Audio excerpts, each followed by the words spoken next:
I love the Mario series. More specifically, its spin-off games, and as you may know, a while back I made a certain little video attempting to catalog each and every character playable in every respective spin-off title. And while that video was incredibly successful and was the first big video I ever produced, it might also be the worst video I've ever made. I mean, it was like my only, first, maybe second real video I had to make for this channel, so I didn't really know what I was doing or how to even approach making a video like this back then. But needless to say, looking back, I'm not too happy with how it turned out. I wasn't very clear in the rules section, which led to a great amount of confusion. The presentation and editing was just amateurish at best. I made some really confusing choices on which games I decided to include and not include. And worst off, I just got a lot of information just straight up wrong. So much so that I had to make a follow-up video clarifying my mistakes. But that's how it was back then, but by now I've gone and made a ton of these types of videos for a bunch of different franchises, which you should totally check out by the way if you haven't, and I'd like to think I've gotten a lot better at making these spin-off appearances videos. And a couple of new Mario spin-offs have come and gone since I made that last video, so I figured why not just go back and take a whole new crack at it. But, as always, before we get started, we've got to ask ourselves exactly what type of Mario spin-off games will we be looking at? I mean, that's a pretty loaded term, especially for the Mario franchise, so how the hell are we gonna do this? Well, in this video, we'll be taking a look at Mario's spin-off titles that have a focus on head-to-head multiplayer. So, you know, think about your sports games, party games, puzzle games, all that good stuff. So that means we're not looking at any single-player focused spin-off games that don't allow you to go up against other players. Again, for the people in the back, no single-player titles. Or games that only let you fight computer AI or online leaderboards. We want head-to-head multiplayer. Seems pretty simple, right? But there are some additional rules just to help keep these lists tidy. Rule number 1, the rosters of these games have to be somewhat expansive, meaning none of those old NES games that only let you play as either Mario or Luigi. We want to give everyone a chance, so we're looking for games that at bare minimum at least let you choose between 4 characters. Rule number 2, crossover games will be counted as long as those games have at least a 50-50 split between the Mario characters and whatever the hell they're crossing over with. So things like the Olympic Games and Fortune Street are cool, but we're not going to be looking at things like Smash Brothers or those weird EA basketball games. Rule number 3, remakes and remasters will not be counted unless they bring massive roster shakeups to the table. So that means games like Mario Kart 8 Deluxe and the 5 billion characters they added to that game will be counted, but something like the Wii version of Power Tennis will not. Moving on to the more character-based stuff, rule number 4. Even though the argument could be made that these are technically separate characters, I will not be counting palette swaps like the differently colored Yoshis as separate characters. And going back to the topic of crossover characters, rule number 5. No crossover characters will be counted for this list. So that means no Rob the Robot from Mario Kart DS, no Pac-Man from the arcade games, and yes, that also means you, my beloved Sonic, Terrence Hedgehog. The only quote-unquote crossover characters that will be counted are like the Donkey Kong characters and the Yoshi's Island characters, since those are already so baked into Mario's DNA. And yes, I will be counting the mobile games this time, everyone rejoice, though my only rule is, just to avoid an insane amount of redundancy, I will only be counting characters and powered up versions of characters, no costumes. I'm sorry to all my Detective Baby Rosalina fans out there, it just had to be done. And finally, if a character comes along with like a little tag-along character, we will only be counting the main character of that duo. Anyway, that's it for the rules. So now let's finally take a look at just who is playable in all these games and where you can play them. Oh, by the way, if you've ever actually wanted to look at the spreadsheets I make for these videos, you know, just to look at the data firsthand, catalog characters' upcoming appearances for yourself, or, you know, whatever people do with spreadsheets, you can find that and much, much more over on my Patreon for as little as $1 a month. But anyway, enough shilling, let's get on with the video. And of course, where else to start than where it always begins, with the one-timers. The characters who have, so far, managed to only ever make one playable appearance. Now, last time there was a pretty large amount of one-timers, a whopping 86 to be exact, but things have definitely changed a bit, with games being added that'll either boost up numbers of former one-timers, or just add whole new one-timers entirely, so let's see how things have shaken up. Starting with the one-timers from one of the few puzzle games on this list, we have Wrecking Crew 98, with the playable appearances of Eggplant Man, Gotcha Wrench, Onigiri, yes, the actual Japanese dish Onigiri, Onanoko and Oyazi, whose names literally translate to little girl and old guy, and Dagu, which apparently are a type of humanoid statue created all the way back in Japan's Jomon period, which is basically Japan's Neolithic period, if you were curious. And then immediately after that, God, I don't remember them coming so fast, we have the start of everyone's favorite Mario character trend, the human characters, where for whatever reason in the Camelot-made tennis and golfing outings, instead of rounding out their playable rosters with like actual Mario characters, they instead decided to invent their own original human characters, which is an interesting choice to say the least. Anyway, starting at Mario Golf for the Nintendo 64, we have the human characters of Plum, Charlie, Harry, Maple, and Sunny, immediately followed by even more human characters in Mario Tennis for the Game Boy Color with Pam, Bob, Beth, Faye, Kurt, Mark, Sammy, Sean, Spike, Eldon, Emily, Allie, Joy, Brian, A-Cause, and B-Cause. Then in Mobile Golf, also for the Game Boy Color, we have Ken, Naple, Thread, Lisa, Bean, Rosary, Powert, and Bird. And as a little break from the human character nonsense, we actually have a Mario character. From Mario Golf Toadstool Tour, we have Shadow Mario, where he makes his one and only playable appearance. Right back to the Camelot humans though. In Mario Golf Advance Tour, we have Neil and Ella. And then finally for the humans, Mario Tennis Power Tour, with its famously overwhelming onslaught of human originals. Say it with me now. Clay, Ace, Sophia, Meg, Mason, Chad, Sasha, Sylvia, Chris, Kyle, Sean, Linda, Gary, Jet, Kyoko, Mickey, Emmy, Roy, Flit, Skipper, Whisker, Elroy, Tori, Barb, Sass, Chaz, Mel, Dweezil, Minx, Willie, and Sherry. Then, moving right on to the soccer and baseball games, in Super Mario Strikers, we have the robot aptly named Super. In Mario Super Sluggers, we have the DK characters of Baby DK, Tiny Kong, Critter, and the king himself, King K. Rool. In Mario Kart 7, we have Honey Queen. Remember, they gave up Waluigi for this. Then, for the very first arcade game of this list, in Mario Arcade GP DX, we have two powered-up versions of the brothers, Ice Luigi and Fire Mario. Weird they're not in Kart Tour. In Tennis Ultra Smash, the really mid Wii U one, we have 3D World's Sprixie Princess. In Sports Superstars, didn't forget it this time, we have the Team Sports exclusives of Stone Spike, Flying Squirrel Toad, and Bone Goomba. Boomba? Bone Oomba? Boneba. In Mario Tennis Aces, we have two really fun weird characters with Chain Chomp and Fire Piranha Plant. Always fun to see them use characters with more unorthodox designs.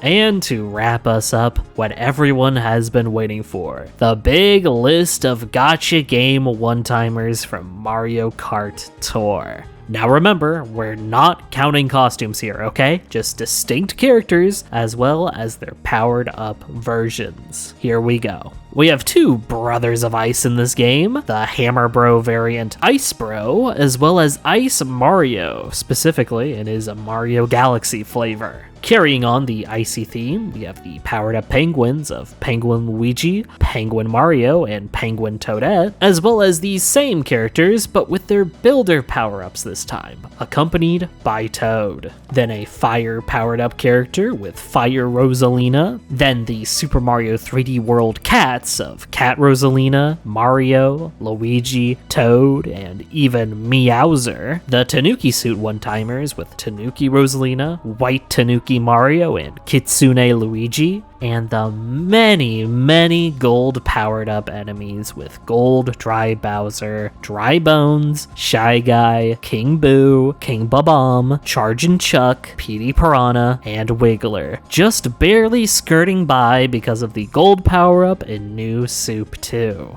And last but not least, one of the cutest dogs in gaming, Poochie from Yoshi's Island.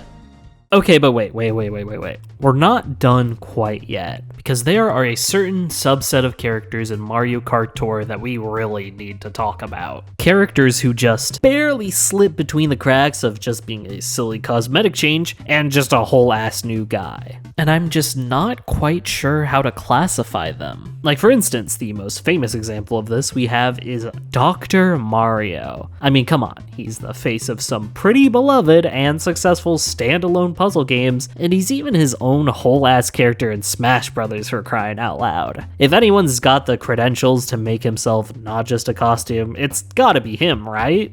But if I let Dr. Mario in, then I'd have to let some others slide as well, like Dr. Luigi. I mean, okay, he got his own game, I could just let that slide, but then Dr. Peach? Dr. fucking Bowser? Okay, this is just getting a little dumb now. And then, like, even lesser examples, like Captain Toad, and by extension, Captain Toadette. Is this just an outfit Toad likes to wear when he's doing his spin-off Mario Galaxy bullshit? Or can I really say that Captain Toad is his own special character when compared to regular Toad? I mean, same with King Boo in his Luigi's Mansion look. Is this King Boo his own King Boo compared to regular King Boo? Or does he just get a makeover whenever he's in these Luigi's Mansion games? Is this the same guy?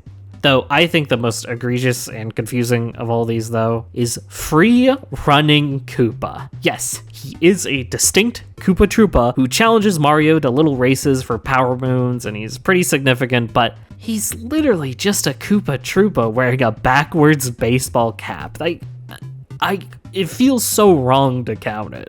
You know, it's funny too, because when I saw this guy, I immediately thought to myself, well, okay, if this was Koopa the Quick, though, I'd count him in a heartbeat. That's homie right there. But Koopa the Quick is literally just a Koopa Troopa, but kind of big. That's literally worse. Anyway, I don't quite know what to do with these guys, so I'll let you, the viewer at home, decide. Are these guys the real deal, or just silly costumes in a gacha game? Let me know. For the first of our two-timers, we once again have Foreman Spike. If you recall, only making 2 playable appearances in Wrecking Crew 98 as well as Mobile Golf. Then we have our only weird standalone human character, Putz, only playable in Mario Golf GBC as well as Advanced Tour. Immediately followed by another swath of humans, only appearing in the 2 original tennis games. We have Nina, Harry, Kate, and Alex. Then later down the line we got Fly Guy, a former 3-timer until I decided not to include the Wii release of Power Tennis. He now only appears in the original version of that, as well as Mario Hoops 3-on-3. Then, after that, a handful of characters only playable in the 2 baseball games, with Noki, Pianta, Toadsworth, and Paragoomba. Weirdly, a lot of Sunshine guys, huh? Then we have the 2-time tennis champ, Luma, making solo appearances not beside Rosalina in Tennis Open and Tennis Aces. And now 3 characters who make their playable debuts in Sports Superstars, with Boom Boom, Pom Pom, and, I can't believe I'm saying this, Penguin fucking Toad. Thanks, Mario Kart Tour. Then, only in Karts 8 Deluxe and Tour, we have the walking lore migraine herself, Peachette. Then we move on to 2 former Super Rush one-timers with King Babam and Chargin' Chuck. Always glad to see some retro characters getting some modern love. And to cap off the 2-timers, we have a bit of an up-and-comer on the spin-off scene, Ninji, making playable game appearances in Super Rush, as well as the most recent game in the spin-off series, Super Mario Party Jamboree. Honestly, I wouldn't be surprised if we see these guys more. Nintendo seems to really like them lately.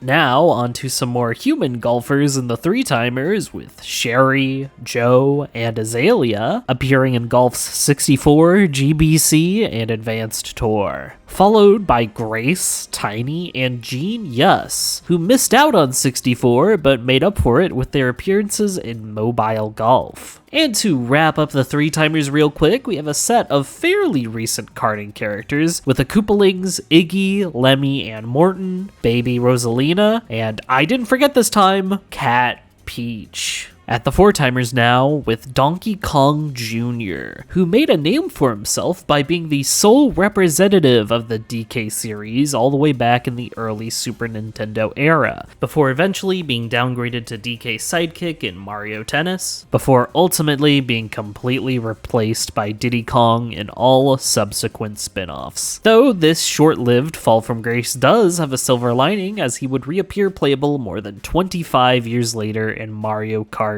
Tour, stuck as a weird pixel golem thing. Well, a dub's a dub, I suppose. And then we have our very final human character, Kid, who is pretty much the pseudo-mascot of the Camelot Sports Games humans. And as I said once, and I'll say again, I am sad that they just stopped using the Mario spin-off humans by the 2000s. They were a weird but interesting part of Mario's spin-off history. Then we have, not the Koopa Kids, but a singular Koopa Kid. If you didn't watch my first video, basically the gist is, there was this really weird little area from the N64 to the early GameCube era where Bowser really needed a little sidekick to help him fuck shit up in the party games, and with most standard Mario enemies being busy helping run things on the board, Bowser Jr. not being conceived yet, and the rescue teams not having found the Koopalings until 2009, Bowser was minionless. So, to remedy this, the bright folks over at Nintendo just decided to throw these little goblins at him, dubbed the Koopa Kids.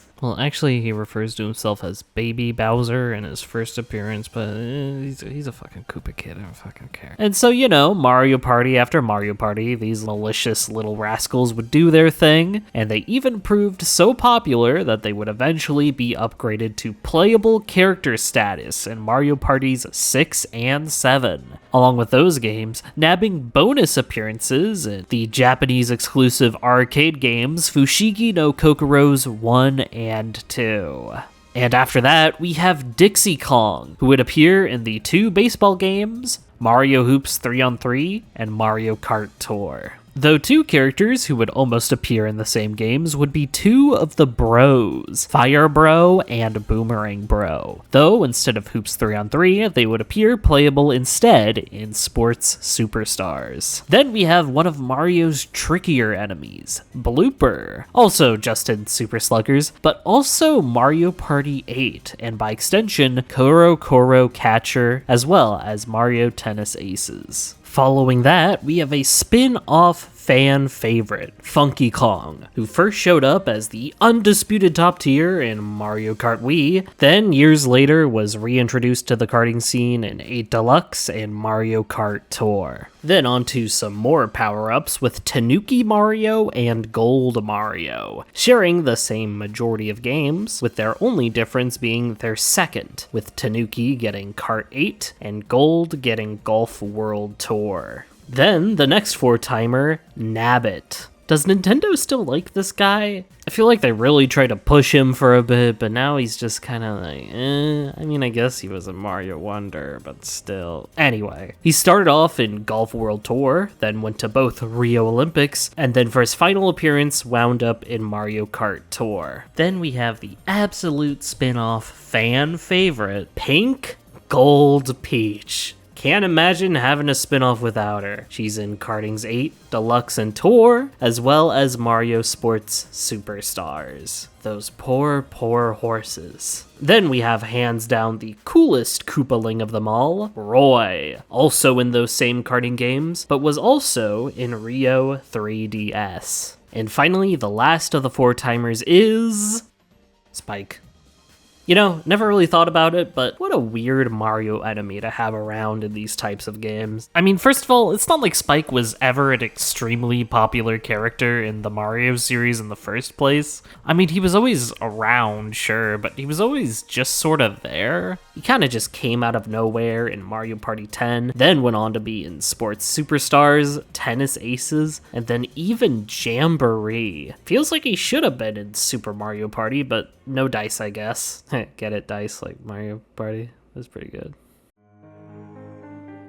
Goomba, the greatest and most underused Mario character of all time, has actually been getting in some good stuff lately. As we all know, he started out as one of the baseball boys, and then made a team appearance in Sports Superstars before he got his really big break in Super Mario Party. And it hasn't been for naught, as he has also been playable in Super Mario Jamboree. Thank God. Though still, come on. No Kart Tour, Nintendo? No Golf Super Rush? I'm just saying, the Mario enemy of all time, people. It's freaking Goomba! Well, anyway, Baby Daisy, because you know you've really got it good when you're bumping shoulders with Baby fucking Daisy. Kart Wii, Super Sluggers, both Kart 8s, and Kart Tour. Is there anything I could even elaborate on this with? Lakitu is up next. Still an interesting case with him being such an integral part of the karting games, being the guy to save your ass when you drive into water, off cliffs, and even boiling fucking lava, damn. But still, Lakitu still manages to net himself some spots, ironically, all in racing titles. And for the last of our 5-timers, we have Ludwig, making it in Kart 8s and Tour, but more impressively, 2 whole Olympic Games. Moving on to the 6-timers, I need to talk about something serious for a moment. I've wronged someone in the past, and I really feel like I need to apologize for it. In my original video, when I talked about the Mario enemy Wiggler, I said some things that were honestly uncalled for. I believe I described him as, quote, that stupid ass caterpillar no one liked. And honestly, I was just upset about Goomba's at the time horrible state in the Mario spin-off games, and I lashed out. Wiggler has appeared in many games, across many genres, and I hope he and the Wiggler community can learn to forgive me. Hashtag Wiggler Wednesday. Anyways, Montgomery Mole has also been shooting up in the rankings since we last talked about him. Baseballs and Tour are always good, but he's also been making moves in the Super Mario Party games. And now, the last of the Koopalings, Wendy and Larry, that milquetoast motherfucker. Both appearing in the exact same games, the 8s/Tour games, and all of the Olympic games that have guest events. And to cap off the 6-timers, we have Pauline, who has been trekking along just as expected since the last video. Appearing first in Tennis Aces, has been slowly creeping into just about every mainline spin-off imaginable. And I still stand by what I said. It's crazy that Goomba, the Mario enemy of all time, somehow has less playable appearances than a character who, although technically debuted way earlier, let's be real, has only ever been relevant as late as Super Mario Odyssey. Like, not even the arcade games kept her around past the first one. And what else is she in? Fucking games with a little fucking spin-up Mario robot dickheads. Are you yanking my chain? Is my chain being yanked? Get fucking real. Okay. 7-timers now, with King Boo, debuting as early as Mario Kart Double Dash, though weirdly enough his design was a bit of a departure than the game he was most relevant in on the GameCube, and it's the one they stuck with all of his spin-off appearances. Anyway, the only really interesting stuff he's been in, besides the obvious, is Mario Kart Wii and Arcade GP DX. And for the last 7-timer, we have Baby Peach, who actually debuted in Wii, with her interesting spin-off appearances being in games like Tennis Open and Arcade GP DX, just like King Boo.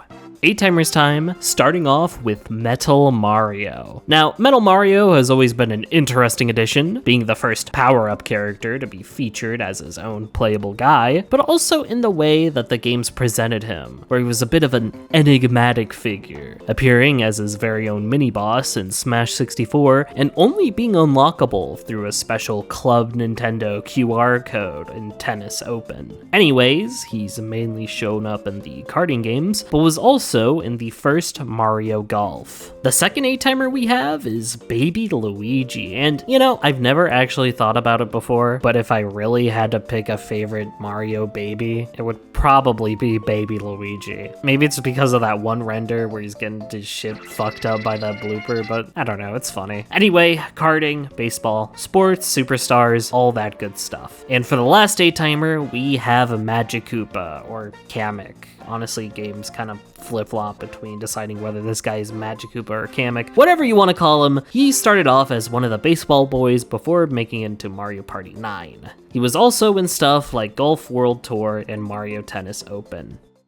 9 timers now, so close yet so far from those double digits, is Koopa Paratroopa. Appearing as early as Mario Tennis on the N64, he's gone and been in a ton of different other sports like golf and baseball and even the karting series. But weirdly enough is the one character, aside from Honey Queen, to not appear playable in Mario Kart Tour, despite being playable in a previous karting title. Petey Piranha, the projectile vomiting plant weirdo, first appeared in games like Double Dash and Toadstool Tour, and has sporadically made playable appearances across Mario's spin-off catalog, even in recent years. Then finally, Hammer Bro made his debut in the baseball and soccer games. He would also appear in some other odd stuff like Mario Party 8 and Super Mario Party. And finally, we're in the home stretch, at the double digits, starting with the rawest design in the Mario series, Dry Bowser. He was pretty much an instant hit when he debuted in Mario Kart Wii, managed to make it to most every karting game since its release, even GPDX, and would even crop up in some of the tennis games, as well as guest events in the Rio Olympics. Then, funnily enough, is Dry Bones, another baseball debuter with a healthy amount of other appearances. You know, Party 7 and 8, a good amount of Mario Karts, just a good selection all around. Then, at 13 appearances, is the face of all those awful baby characters himself, Baby Mario. Debuting way earlier than you'd think, honestly. I mean, the babies are usually heavily associated with the karting series, starting with Double Dash, but he's been around since Mario Golf and Tennis on the Nintendo 64. Good for him, I guess. Then we have Shy Guy, who started as a tennis mainstay before being thrust into pretty much anything, though he seems to now sit comfortably in the karting series and party games, but still shows up for a ton of tennis. And to cap off the 10s range at 19 appearances, we have Toadette. A character I feel like a lot of people forget was a spin-off original, being created solely to be Toad's driving partner in Double Dash, which led her to be sitting pretty comfortable through the rest of the karting series. Though she also wound up being popular in the party games, being playable in Parties 6, 7, 8, 10, and Star Rush, along with lesser appearances in the other spin-offs as well.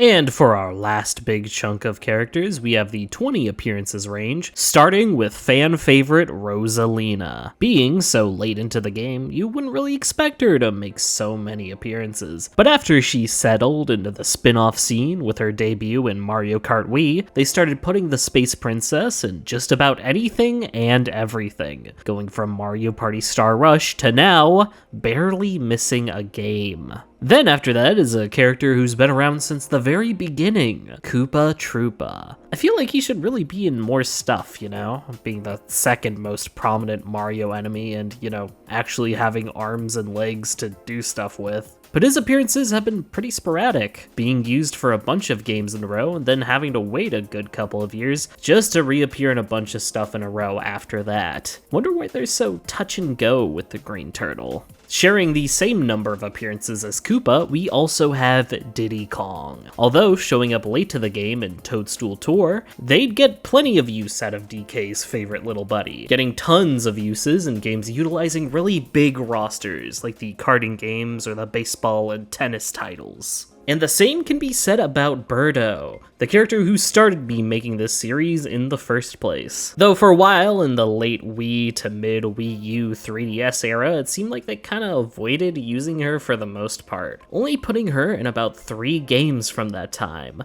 But in modern games, they've been more readily willing to use her.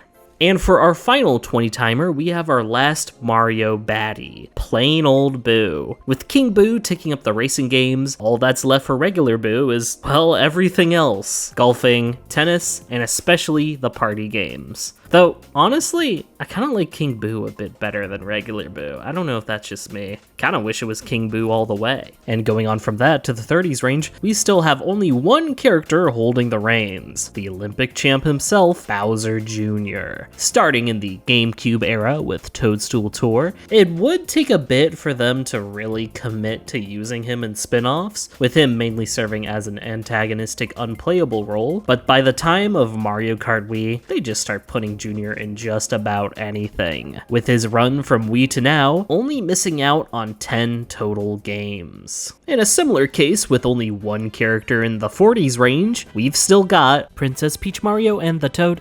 Just the Toad though. Yeah, good old Toad, around since the Super Nintendo spin-off era. His missing games are a bit more understandable as often he takes a more supportive role in most spin-off games, being largely in the background of party and Olympic titles, but for what it's worth, he still manages to crop up playable in more than half of the total amount of games. Now with the 50-timers, starting with the King of the Koopas, Bowser.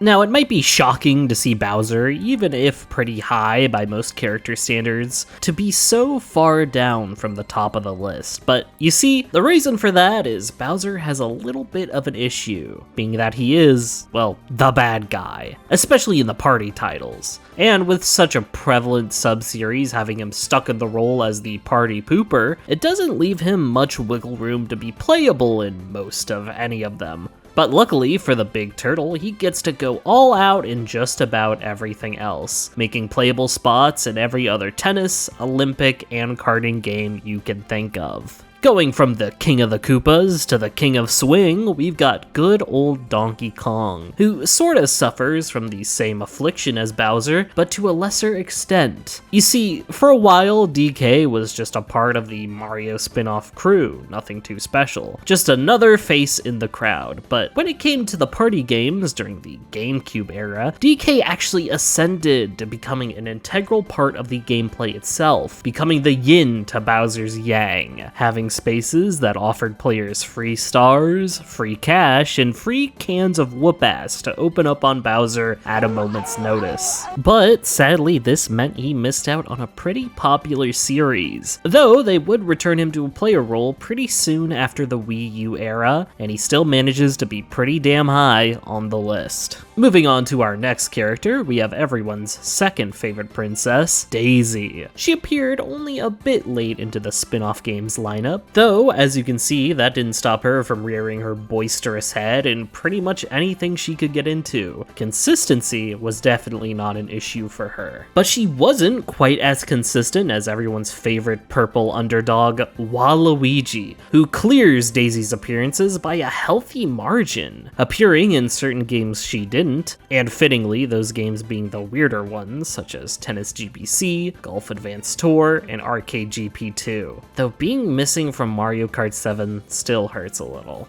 And in the 60s zone, at a whopping 67 appearances, is fittingly Wario. As soon as he made it into Mario Kart 64, it was off to the races for the mustache fiend, getting into just about every game he could get his greedy mitts on, going on a 34-game streak from Koro Koro 2 all the way to Rio Olympics 2016, only really missing out on the games that only featured the Big Four. The only really odd dent in his record is a missing appearance in Mario Tennis Power Tour, which is the only spin-off game where he doesn't appear playable, but Waluigi does. Like, what? Really?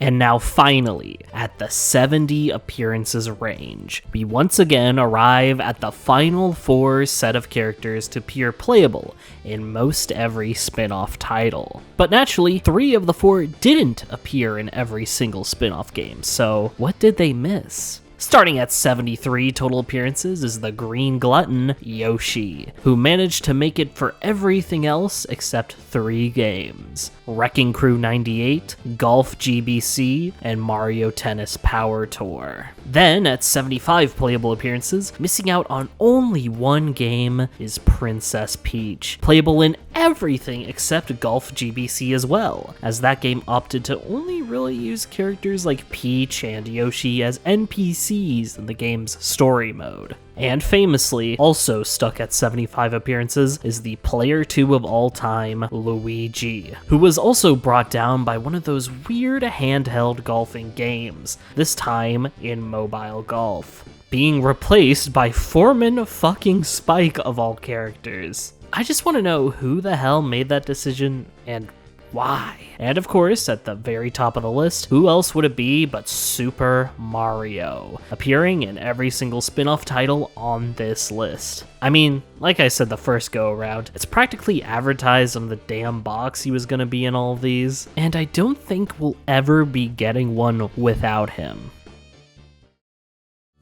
And yeah, that's the video. Hope you guys enjoyed. I know an update to the old Mario video has been highly requested for a while now, so I hope it lived up to expectations. And I'll be sure to keep updating this video as well as my other appearances videos as new games release.